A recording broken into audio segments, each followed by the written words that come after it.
नमस्कार। 8 बजे की ताजा खबरों में मैं हूं आपके साथ अंशिका पाठक। बात करेंगे बुलेटिन के साथ राजगढ़ की बच्ची को भोपाल रेफर किया गया है। राजगढ़ मामले में बोरवेल हादसे में बड़ा अपडेट आया है और बोरवेल से बच्ची को बाहर निकाल, माही की हालत नाजुक है। बच्ची को इलाज के लिए भोपाल रेफर किया गया है। भोपाल के हमीदिया अस्पताल बच्ची को लाया गया। राजगढ़ स्वास्थ्य विभाग की टीम साथ में मौजूद है।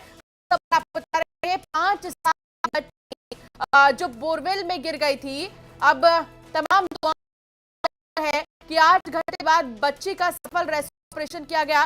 मध्य प्रदेश के राजगढ़ जिले के पिपरा रसोड़ा गांव में खेत के बीच खुले बोरवेल में 5 साल की बच्ची को सुरक्षित किया गया है, जो गिर गई थी। मंगलवार दरमियानी रात लगभग 2:30 बजे नन्ही माही को बोरवेल से सकुशल बाहर निकाला गया है।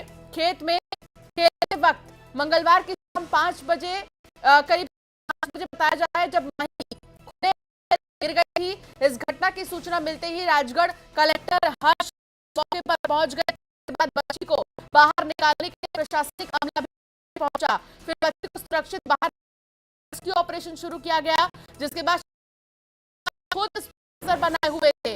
और आपको बता दें, इस बीच नवनियुक्त विधायक मोहन शर्मा पूरे समय घटना स्थल पर ही मौजूद रहे। घटना के पूरे 9 घंटे तक माही जिंदगी और मौत के बीच लगभग 30 फीट गहरे बोरवेल के गड्ढे में जूझती रही। प्रदेश के मुखिया शिवराज सिंह चौहान जहां इस घटना पर सतत निगाह बनाए रखे थे, उनके आदेश पर ही इस रेस्क्यू की जिम्मेदारी एनडीआरएफ की गई थी। माही के परिजनों का रो रो कर बुरा हाल था। गनीमत है और ये तमाम दुआओं का ही तो असर है। माही को सुरक्षित बाहर निकाल लिया गया है। अब उसकी हालत नाजुक है, उसे अस्पताल रेफर किया गया है, अस्पताल में भर्ती किया गया है। पूरे घटनाक्रम में कलेक्टर तमाम जो टीमें लगी हुई थी और जो लगातार रेस्क्यू ऑपरेशन में जुटी हुई, उन्होंने बेहद ही सराहनीय काम किया है। पल पल की हर मुहिम को अपनी आंखों के सामने होता देखना चाहते हैं। एक बड़ा अपडेट अपने पास आया है। बेहद दुख की बात, भोपाल में इलाज के दौरान बच्ची की मौत हो गई है। पर आपको बता रहे हैं राजगढ़ बोरवेल हादसे में बड़ा अपडेट। बच्ची को बाहर तो निकाल लिया गया, लेकिन उसे अस्पताल लेकर गया, अस्पताल में भर्ती किया गया और यहाँ पर इलाज के दौरान बच्ची की मौत हो गई है। बहुत ही दुखद। वासु संवाददाता जुड़ गए हैं। वासु, बहुत ही दुखद, बच्ची की मौत हो गई है, क्या जानकारी मिल रही है?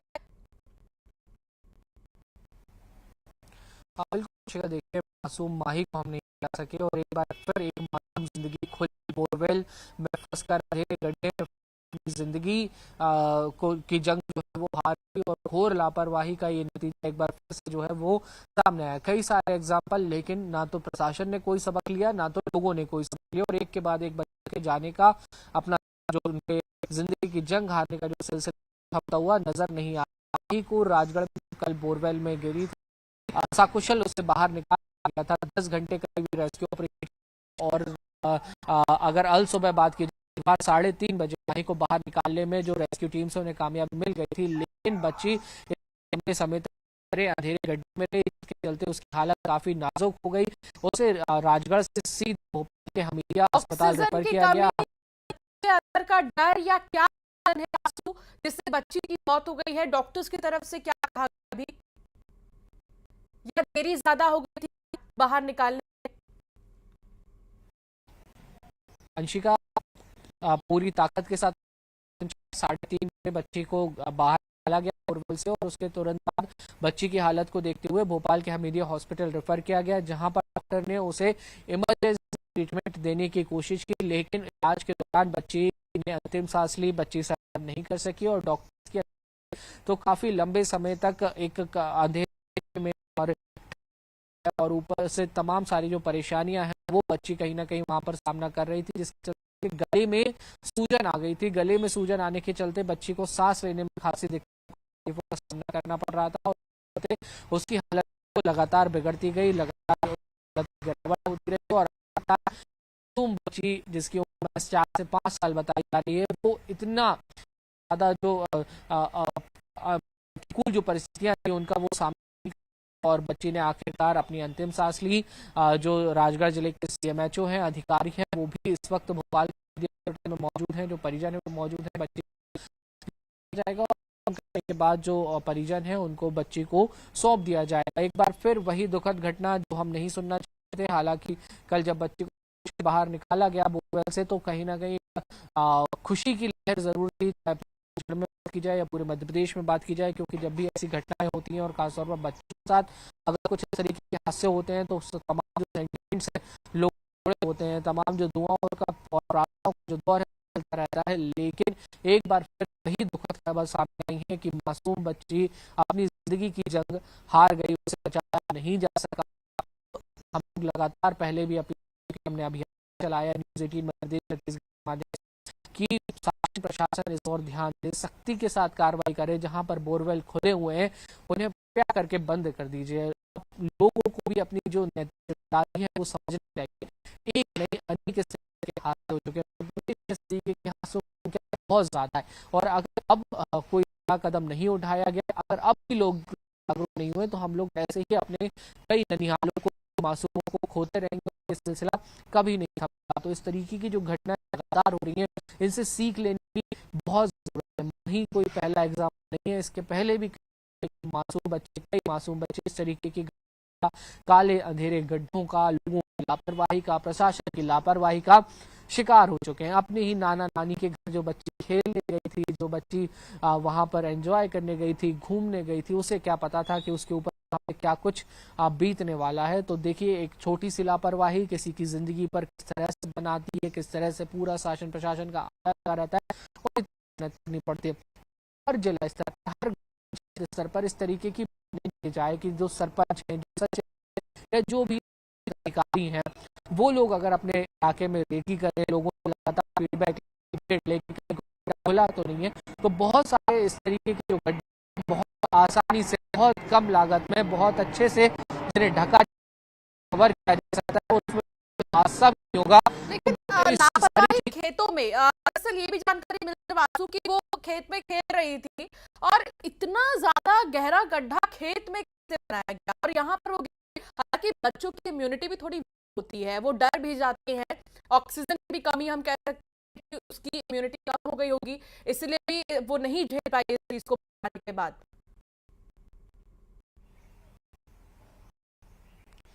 निश्चित तौर पर अंशिका, देखिए, मासूम बच्चे, छोटी 4-5 साल के बच्चे से अंदाजा लगाया जा सकता है। कड़कड़ाती हुई ठंड में, कड़कड़ाती हुई सर्दी में मध्य प्रदेश में मंगलवार जो है वो सम रहा था। और ऐसी सर्द रात में एक गहरे अंधेरे गड्ढे में होना, जहाँ पे नमी भी होती है, जहाँ पे टेम्परेचर और कई तरीके की अलग अलग जो समस्याएं हैं उससे कहीं ना कहीं वहां पर जूझ रही होगी। और एक डर भी एक बड़ा कारण जो है हो सकता है, जो बच्ची ने सरवाइव नहीं कर सका उसके कारण वो भी हो सकता है। और दम घुटना, इसके अलावा मल्टीपल जो चोट लग जाती हैं शरीर में, क्योंकि अगर आप 30 फीट तक किसी गड्ढे में या कहीं पे गिरते हैं तो बहुत गंभीर चोटें लगने की भी उसमें आशंका रहती है। और उसमें फिर एक मासूम बच्ची कितना दर्द सह सकती है, अंदाजा लगाया जा सकता है, ये समझा जा सकता है। और आखिरकार हुआ वही जो हम में से कोई भी नहीं चाहता था। मासूम बच्चे ने अपने दम तोड़ दिया। हालांकि किया, उसने बहुत लड़ाई की, 12-13 10 घंटे तक, लगभग 10 घंटे तक एक कितने गहरे बोरवेल में रहना, उस बच्चे ने बहुत लड़ाई की। और आज भी वो हमारे किसी योद्धा से कम नहीं है। भले ही अब नहीं है माही हमारे बीच में, बहुत ही दुखद है, लेकिन ये बहुत बड़ा संदेश है उन निगमों के लिए, उन प्रशासन की टीमों के लिए जो इन गड्ढों को छोड़ देते हैं। वासु, शुक्रिया जानकारी साझा करने के लिए। आप बने रहिए, आगे भी आपसे जानकारी देते रहेंगे। आगे बढ़ेंगे। कांग्रेस में हार पर अब मंथन का दौर शुरू हो गया है। दिल्ली दौरे पर कमलनाथ, हार के बाद लगातार कांग्रेस में मंथन का दौर जारी है।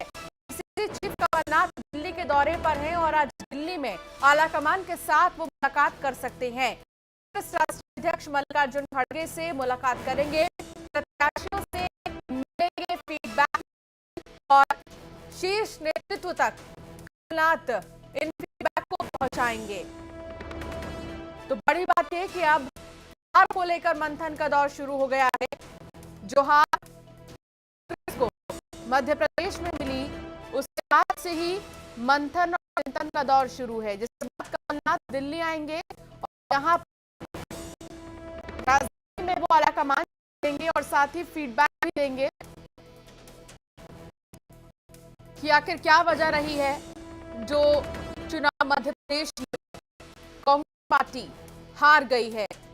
हालांकि वजह कई सामने आ रहे थे, लेकिन ये देखना होगा उन वजहों को लेकर किस तरह की रणनीति आने वाले चुनाव के लिए कांग्रेस की तरफ से बनाया जाएगा। वासु लगातार जुड़े हैं संवाददाता। वासु, अब कमलनाथ दिल्ली आएंगे और से मिलेंगे, बैठेंगे और बातचीत करेंगे, हार पर जाएगा। हर चुनाव के बाद जब भी कांग्रेस का सामना करना पड़ा है, हमेशा मंथन चिंतन किया गया है, लेकिन क्या उसका कोई नतीजा निकलता दिखा है? क्या फीडबैक कमलनाथ दे पा रहे हैं दिल्ली में आज? बिल्कुल अंशिका, देखिए महत्वपूर्ण बैठक प्रदेश कांग्रेस कर रहे, इसमें कांग्रेस ने तमाम अपने सारे प्रत्याशियों को बुलाया था और इन प्रत्याशियों की बैठक कमलनाथ और दिग्विजय सिंह हार के कारणों पर चर्चा हुई थी। मुख्य रूप से बातें निकलकर सामने आई कि बीजेपी ने बेतहाशा पैसा से का पुलिस प्रशासन को उपयोग किया, ये कांग्रेस प्रत्याशियों की ओर से आरोप लगाए गए। ईवीएम में गड़बड़ी को लेकर कांग्रेस ने बात कही, ईवीएम कांग्रेस को भरोसा नहीं, ये सारी बातें जो है वो निकल कर आई हैं। और इसके अलावा संगठनात्मक रूप से कांग्रेस को कहां बेहतर करने की जरूरत है, कहां बीजेपी से वो पीछे रह गए, इन सारी बातों को लेकर इस पूरी बैठक के दौरान चर्चा हुई। और ये फीडबैक जो है वो अब कमलनाथ के पास है। कमलनाथ मध्य प्रदेश में इसका मुख्यमंत्री का चेहरा भी थे और पीसीसी के अध्यक्ष भी हैं, इस नाते आज वो दिल्ली पहुंच रहे हैं। वहां पर मल्लिकार्जुन खड़गे समेत तमाम जो बड़े नेता हैं कांग्रेस के, उनके साथ मुलाकात करेंगे और मध्य प्रदेश में हार के कारण और प्रत्याशियों से चर्चा के बीच जो सारी बातें निकलकर सामने आई हैं उसे आलाकमान के सामने रखा है। आलाकमान के साथ बातचीत करके अब कांग्रेस मध्य प्रदेश में अपनी आने वाले समय की रणनीति, अपनी आने वाले समय की रूपरेखा 2-3 महीने। पहली महत्वपूर्ण बात यह है कि अब लीडर ऑफ अपोजिशन कौन होगा विधानसभा। दूसरी बड़ी बात यह है कि सामने लोकसभा चुनाव है, लोकसभा के चुनाव में कांग्रेस के इसी सेम बॉडी के साथ जाकर देखा तो जरूरी भी है चिंतन करना, क्योंकि 2018 में 100 और जो गिरकर अब 162 तक आ गई 2023 में कांग्रेस इन सीटों पर, इसलिए चिंतन बहुत जरूरी है। शुक्रिया जानकारी साझा करने के लिए। मुख्यमंत्री को लेकर बड़ी बैठक हुई है, पीएम आवास पर करीब 4 घंटे तक ये बैठक चली। बैठक में अमित शाह और जेपी नड्डा भी मौजूद रहे, बड़ी पहुंचा रहे हैं। 3 राज्यों में मुख्यमंत्री शुरू हो गई है और बता दें आपको ये बैठक बेहद महत्वपूर्ण रही। जेपी नड्डा भी मौजूद रहे। 3 राज्यों में मुख्यमंत्री चेहरे को लेकर दरअसल बैठक हुई है, पीएम आवास पर बैठक हुई, देर रात बैठक चली है, चर्चा किया मुख्यमंत्री चेहरा कौन होगा। दोनों राज्यों की अगर बात करें तो राजस्थान, छत्तीसगढ़ और मध्य प्रदेश। विनीत संवाददाता जुड़ गए हैं। विनीत, देर रात तक ये बैठक चली, लगातार बैठक हुई, उसमें चर्चा हो रही थी कि तीनों राज्य के मुख्यमंत्री का चेहरा कौन होगा, रेस में कौन नजर आ रहा है, को लेकर क्या जानकारी आपके पास?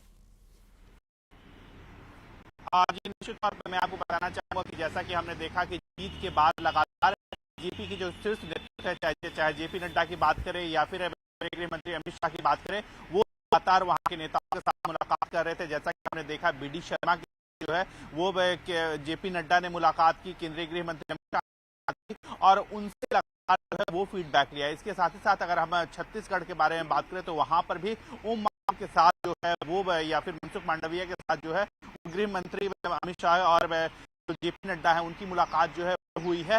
वो लगातार फीडबैक जो है वो ले, उसके बाद जब पूरा जो कंक्लूजन में था उसे लेकर के वो प्रधानमंत्री नरेंद्र मोदी के पास गया और वहां पर मैराथन बैठक जो है वो की। तो साफ तौर पर जो है फीडबैक है या के बाद समीकरण में बने हैं उसको लेकर के फीडबैक में लिया गया और नरेंद्र मोदी के साथ मुलाकात की गई, चर्चा किया गया। नामों की अगर हम बात करें तो मध्य प्रदेश में अगर नामों की बात करें, एक छोटा सा जवाब इस पर भी विनीत, एक छोटा सा जवाब, क्या कोई पर्यवेक्षक भी नियुक्त किए गए हैं सीएम फेस के लिए?